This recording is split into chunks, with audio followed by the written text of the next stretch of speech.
ఇవాళ ఏపీ అసెంబ్లీలో వాట్సాప్ పాలనపై చర్చ. ప్రైవేటు వర్సిటీల సవరణ బిల్లును ప్రవేశపెట్టనున్న లోకేష్.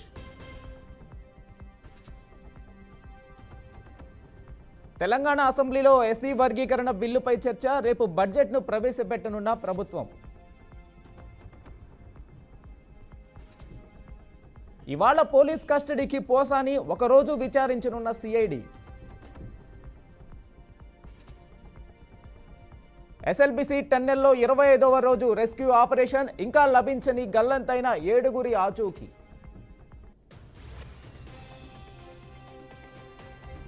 ఇవాళ ఢిల్లీ వెళ్లనున్న ఏపీ సీఎం చంద్రబాబు. రేపు ప్రధాని మోడీతో భేటీ కానున్న చంద్రబాబు. ఇవాళ తిరుమల శ్రీవారి ఆర్జిత సేవల టికెట్ల విడుదల. జూన్ కోటా విడుదల చేయనున్న టీటీడీ.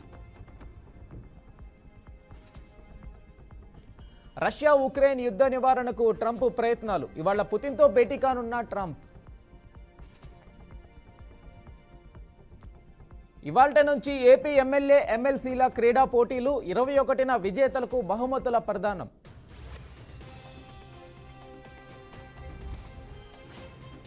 అంతరిక్షం నుంచి వ్యోమగాముల తిరుగు ప్రయాణం. రేపు భూమిపైకి సునీత విలియమ్స్, విల్మోర్.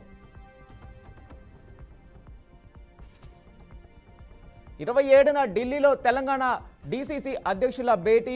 ఏఐసీసీ అధ్యక్షుడు ఖర్గే అధ్యక్షతన సమావేశం. పార్లమెంటులో అరకు కాఫీ స్టాల్స్ ఏర్పాటుకు ఆమోదం. 2 స్టాల్స్ ఏర్పాటుకు లోక్సభ అనుమతి. తెలుగు రాష్ట్రాల్లో మండుతున్న ఎండలు. 42 డిగ్రీలు దాటిన ఎండ. దడ పుట్టిస్తున్న వడగాల్పులు. నేడు ఢిల్లీలో ఎన్నికల సంఘం కీలక సమావేశం. ఓటర్ కార్డు, ఆధార్ అనుసంధానంపై చర్చించే అవకాశం. బగ్గుమంటున్న బంగారం ధరలు. హైదరాబాద్లో 22 క్యారెట్ల బంగారం ధర 83,920. ఏపీలో 128 మండలాల్లో వడగాలులు వీచే అవకాశం. 29 మండలాల్లో తీవ్ర వడగాలులు. కాంగ్రెస్ ప్రభుత్వ ఖాతాలో బిగ్ క్రెడిట్. బీసీ రిజర్వేషన్లకు తెలంగాణ అసెంబ్లీ ఆమోదం. పాక్ సరిహద్దుల్లో డ్రోన్స్ ద్వారా డ్రగ్స్ రవాణా. 4గురిని అరెస్టు చేసిన పంజాబ్ పోలీసులు. జూన్ 15న పీజీ 2025 పరీక్ష షెడ్యూల్ విడుదల చేసిన ఎన్బిఈఎంఎస్. ఇరాన్కు అమెరికా అధ్యక్షుడు ట్రంప్ హెచ్చరిక. దాడులకు పాల్పడితే తీవ్ర పరిణామాలు ఉంటాయని వార్నింగ్. తిరుమలలో కొనసాగుతున్న భక్తుల రద్దీ. శ్రీవారి దర్శనానికి 12 గంటల సమయం. ఏపీలో 7గురు ఎమ్మెల్సీలకు ఫేర్వెల్. 29తో ముగియనున్న పదవీ కాలం.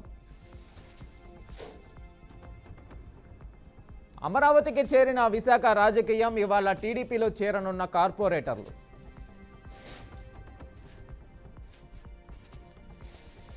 ఇవాళ మేదరమెట్లకు జగన్, వైవి సుబ్బారెడ్డి కుటుంబానికి పరామర్శ.